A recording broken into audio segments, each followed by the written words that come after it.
Всем привет, приветствую на канале. Сегодня краткое видео в формате ответы на вопросы подписчиков на тему «Нужно ли регистрировать аккумулятор после замены?».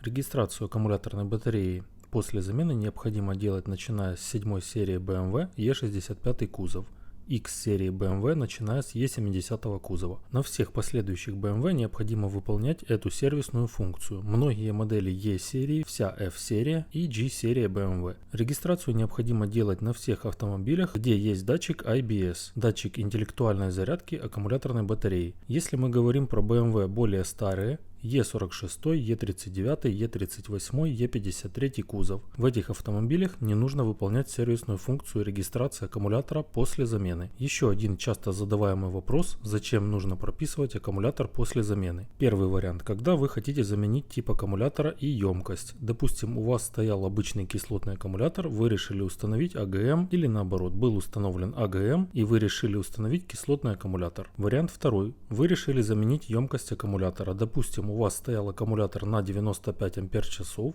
вы решили установить 105 ампер-часов. Заменили генератор и дооснастили автомобиль по своим задачам. Если вы не пропишете аккумулятор после замены, машина продолжит заряжать 105 амперный аккумулятор как 95 амперный аккумулятор, и ваш аккумулятор большей емкости постоянно будет недозаряжен. Третий вариант: замена аккумулятора на такой же точно, как и стоял в вашем автомобиле. Поскольку в более свежих авто установлен датчик IBS, микропроцессор, который отслеживает циклы заряда, разрядки, напряжения, температуру аккумулятора, ток покоя, имеет возможность самодиагностики, а также системы, которые встроены в литий-ионовые батареи, оценивающие состояние аккумуляторной батареи, прописывать после замены также необходимо. Отталкиваясь от показаний датчиков, машина понимает, что аккумулятор изнашивается, и начинает корректировать заряд аккумулятора. В том случае, если вы установите новый аккумулятор и не пропишете его, машина продолжит заряжать его по старым алгоритмам с учетом износа вашего предыдущего аккумулятора. Повторюсь, регистрацию аккумуляторной батареи после замены необходимо делать начиная с 7 серии E65 кузов, X серии BMW начиная с E70 кузова. На всех последующих BMW необходимо выполнять эту сервисную функцию. Надеюсь, данное видео будет полезным. Не забывайте поставить лайк под этим видео и подписаться на канал.